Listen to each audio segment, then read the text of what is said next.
So will you please help me in welcoming Bob Thomas.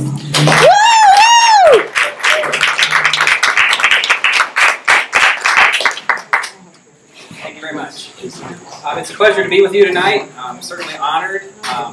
Just so you know, my district in Stafford County is the entire border with King George, so I pay particular attention to what's happening here. A healthy King George is good for my district as well in Stafford County.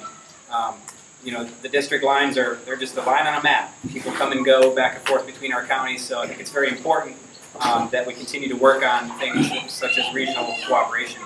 Although I'm on the board in Stafford, that's really not the capacity I'm here as. Thanks to Ruby, I was actually elected this year to the board of directors for the Virginia Association of Counties. So in my capacity on that board, I actually represent King George. That's one of the 7 counties I represent. It's an honor to meet some of our constituents here. Ruby asked me to come tonight, and I thought I might share with you some of the interactions I've had with her in my 4 years, probably all through VACO, really. As the previous speaker said, you know, we've served the last 2 years on the Finance Committee. And it's a very important body because as an individual county, it's very difficult to get the attention of the General Assembly. You know, as Stafford County, we might say, hey, you know, you keep passing these laws and you're forcing us to raise property taxes, and if it's just one county, it's kind of like, you know, it becomes static. So VACO is very important because a lot of counties that have similar interests, like King George and Stafford, we can all get together, and as an association, when we vote on things and we say, okay, General Assembly, here's our top 5 priorities from a financial standpoint, then it starts getting attention. Those meetings occur 2 or 3 times a year, and one's actually getting ready to come up. And when I went to my first meeting, I saw all these things coming past, and I maybe didn't understand them all as well as I should. And I met Ruby actually at one of those meetings, and she's like, man, that's not right. And I noticed around the room, most people are just kind of happy to say, hey, this is a decent platform. Let's go ahead and vote for this. But Ruby's the kind of person that comes prepared, like we just heard. And she says, you know, I don't think we all understand how this is going to impact somebody. So in those meetings, she's the one that normally makes us think a little harder, take a little bit more time.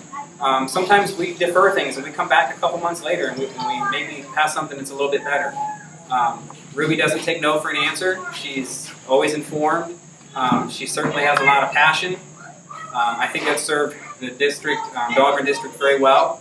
I'm certainly excited that she may have that opportunity to serve the entire county. I will say, I do read the newspaper sometimes, and over the last couple of years, there's been some things that made me scratch my head. You know, seeing good leaders be passed over for leadership positions for apparently not much of a good reason. I kind of kept hoping some of her colleagues would step up and say, you know what, she is the supervisor from Dahlgren, and those people deserve for us to treat their representative with dignity and respect. And in a lot of cases, I don't think we've seen that yet. So it's my hope that the citizens now will stand up for Ruby and say, you know what, it's time that you all realize what an asset we have on the board, and let's give her the leadership opportunities when they come around, because she certainly deserves those. So with that, I think it's my privilege to bring my friend up, Ruby, and my esteemed colleague at VACO, and hopefully your next at-large supervisor here in King George. Hey!